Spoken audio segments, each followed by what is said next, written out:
Have you ever found a deal that just looked perfect on paper, but something in your gut told you to be careful? Well, today, we're going to talk about making the jump from being an amateur deal hunter to a disciplined professional underwriter. It's all about changing how you look at investments to protect your cash and, actually build some real wealth. So, you're staring at a property. It could be your first one, could be your 50th. This is the question, right? Is this a winner? But the pros, they don't just answer it. No, they attack it from every single angle. You know, the biggest trap we all fall into? It's getting fixated on that one shiny number, usually the best case profit. It's so tempting, it's simple, but honestly, it is incredibly dangerous. And this slide, man, this just lays it out perfectly. The amateur sees that 50 grand and gets tunnel vision. But the professional, their mind immediately goes to all the things that could go wrong. They're not trying to prove the deal is good, they're trying to figure out if the deal is strong. That one little shift in thinking, that changes everything. Okay, so how do we start thinking like that? It all begins right here. You have to learn to turn a boring spreadsheet into a compelling story. This is the narrative you're going to use to convince lenders, partners, and, let's be real, the most important person, yourself. See, a pro's report, it isn't just a giant spreadsheet you throw at someone. It's a structured argument. It starts with the big picture, the executive summary. Then you lay out the deal, the numbers that matter, and this is absolutely crucial, the risks and what you'll do if they happen. You show up with this, it proves you've done the work, and it builds instant credibility. All right, you've got your story, it looks great on paper, now for the fun part. You gotta try and break it. This isn't about being negative, it's about being a realist. It's about being prepared for what the world's actually going to throw at you. And that brings us to the single most important question you can ask.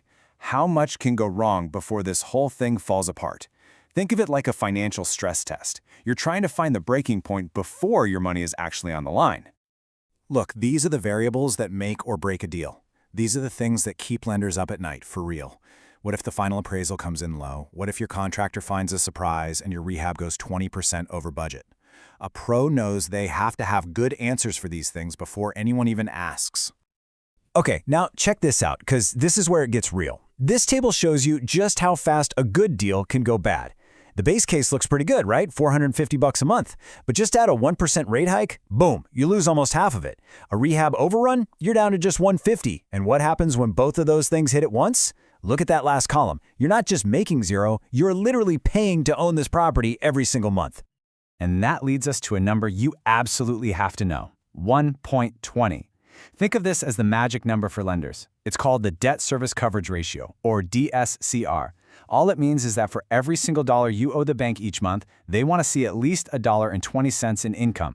That extra 20 cents, that's their safety net. When your cash flow gets squeezed, your DSCR drops, and your financing could just vanish. So, finding the weak spots, that's just step one. The real skill, the mark of a true pro, is knowing what to do when you see those warning signs pop up. It's about responding strategically, not emotionally. Think of these as the check engine lights on your investment dashboard. A DSCR dipping below that 1.20 red line is a big one. Cash flow that's barely there, or worse, negative. A scenario where your refinance just doesn't work out. Or maybe the deal is so tight that just a small drop in the final value wipes out all your profit. These are major red flags. So boom, a red light starts flashing on your dashboard. What's the play? What do you do right now? Do you just cross your fingers and hope for the best? Or do you make a move? This is where the pro has a whole toolkit of strategic moves. It's not just panic mode. The number one move, go back and renegotiate the price. Build that safety margin back into your offer. You can also look for better financing, beef up your cash reserves, or maybe pivot from a quick flip to a long-term rental. And you know what? Never ever forget that the smartest play is sometimes to just walk away and save your money for a better deal down the road. All right, so how do you actually put all this into practice? How do you make this your standard operating procedure? Well, it really comes down to a simple, repeatable playbook that the pros use to stay disciplined, deal after deal. It really is this simple, just two parts. Step one, you create the report. You build that professional narrative that tells the whole story. Step two, you run the stress test. You systematically attack your own deal to find every single weakness before it has a chance to find your bank account. If you can master these two steps, you'll be on a completely different level than most investors out there. And look, at the end of the day, this isn't just about playing defense and avoiding bad deals. This whole mindset is the foundation for something, well, something much, much bigger. You see, the best investors, they're not just out there collecting properties like they're trading cards or something, and it's a hobby. The professional goal is way more intentional than that. They build a financial engine. That's the key. Every single deal that you vet, that you pressure test, becomes another gear in this massive machine, a resilient portfolio that's designed to methodically move you towards your biggest financial goals. So I'm going to leave you with a challenge, a little bit of homework. Think about the next deal that's on your desk, or maybe a property you already own. What's that one thing, that one assumption that you've just been taking for granted? Go find it, and then try to break it. That right there, that's your first step to thinking like a true underwriter.